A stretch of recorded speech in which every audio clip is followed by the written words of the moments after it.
Charlotte's Web, Chapter 6. Summer Days.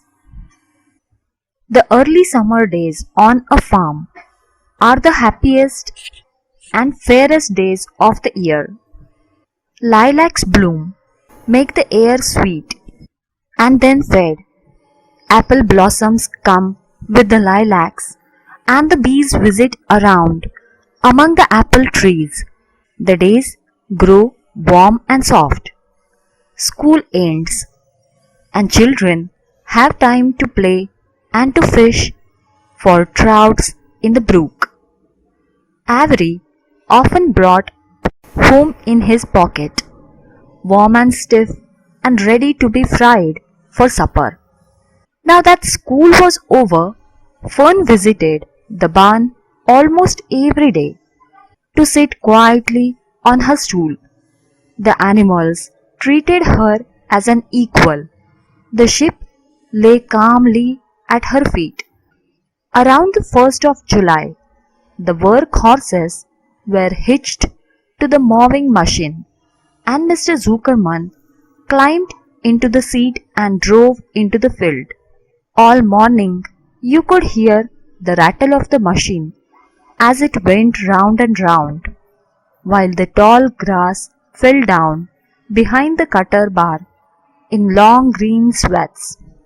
Next day, if there was no thunder shower, all hands would help rake and pitch and load, and the hay would be hauled to the barn in the high hay wagon, with Fern and Avery riding at top of the load. Then the hay would be hoisted, sweet and warm, into the big loft, until the whole barn seemed like a wonderful bed of timothy and clover. It was fine to jump in and perfect to hide in. And sometimes Avery would find a little grass snake in the hay and would add it to the other things in his pocket. Early summer days were chilly time for birds. In the fields around the house, in the barn, woods, in the swamp, everywhere love and songs and nests and eggs. From the edge of the woods, the white-throated sparrow, which must come all the way from Boston, calls, "Oh, Peabody, oh, Peabody, oh, Peabody." On an apple bough, the phoebe teeters and wags its tail and says, "Phoebe, Phoebe, Phoebe." The song sparrow, who knows how brief and lovely life is, says, "Sweet, sweet, sweet, sweet, sweet, intrude. Sweet, sweet, sweet, sweet, intrude."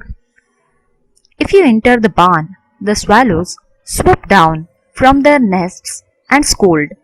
"Chicky, chicky, chicky," they say.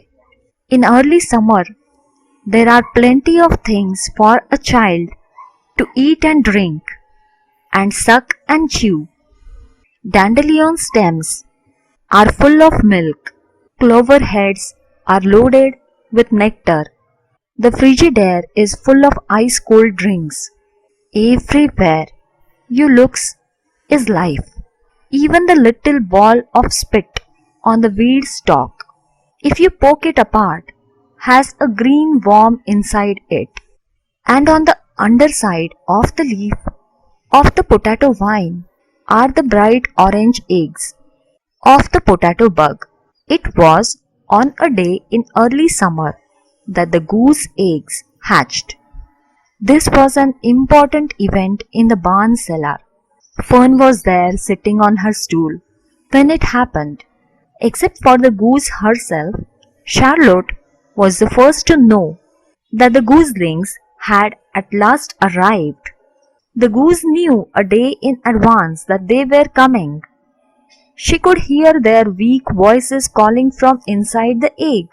She knew that they were in a desperately cramped position inside the shell and were most anxious to break through and get out. So she sat quite still and talked less than usual.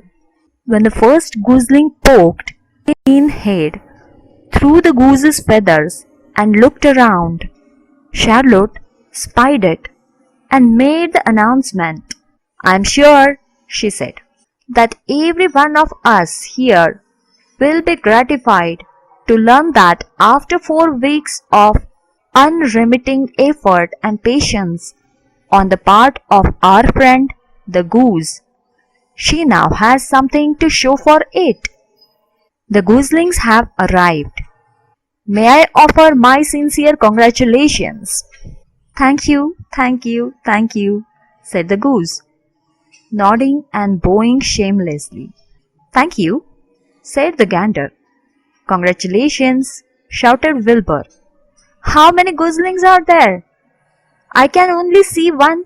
"There are 7," said the goose. "Fine," said Charlotte. "7 is a lucky number." "Nothing to do with this," said the goose. "It was good management and hard work." At this point, Templeton showed his nose from his hiding place under Wilbur's trough. He gleamed at Fern and crept cautiously to Goose, keeping close to the wall. Everyone was not well like Stead. "Look," he began in his sharp voice. "You say you have 7 goslings. There were 8 eggs. What happened to the other egg? Why didn't it hatch?" "It's a guess," said the. "What do you do with it?" continued Templeton, his little round, beady eyes fixed on the goose. "You can have it," replied the goose. "Roll it away and add it to that nasty collections of yours." Templeton had a habit of picking up unusual objects around the farm and storing them in his home. He saved everything. "Certainly, certainly, certainly," said the gander. "You may have the egg. But I will tell you one thing, Templeton.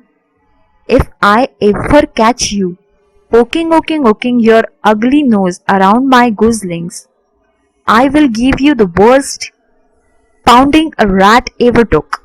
And the gander opened his strong wings and beat the air with them to show his power. He was strong and brave, but the truth is, both the goose and the gander were worried about Templeton, and with good reason. The rat had no morals, no conscience, no scruples, no consideration, no decency, no milk of rodent kindness, no compunctions, no higher feelings, no friendliness, no anything. He would kill a gooseling if he could get away with it. The goose knew that. Everybody knew that. With her broad bill, the goose pushed the unhatched egg out of the nest, and the entire company watched while the rat rolled it away. Even Wilbur, who could eat almost anything, was appalled. "Imagine wanting a junky, old rotten egg," he muttered. "A rat is a rat," said Charlotte. She laughed, a tinkling little laugh.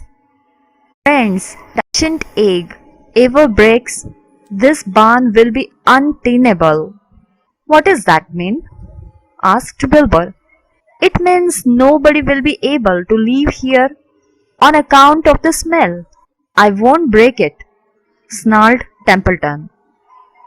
"I know what I'm doing. I handle stuff like this all the time." He disappeared into his tunnel. In front of him, he pushed and nudged till he succeeded to get to his lair under the trough. That afternoon, when the wind had died down and the barnyard was quiet and warm, the grey goose laid her 7 gooselings off the nest and out into the world. When he came with Wilbur's supper, "Well, hello there," he said, smiling all over. "Let's see, 1, 2, 3, 4, 5, 6, 7. 7 baby geese. Now isn't that lovely?"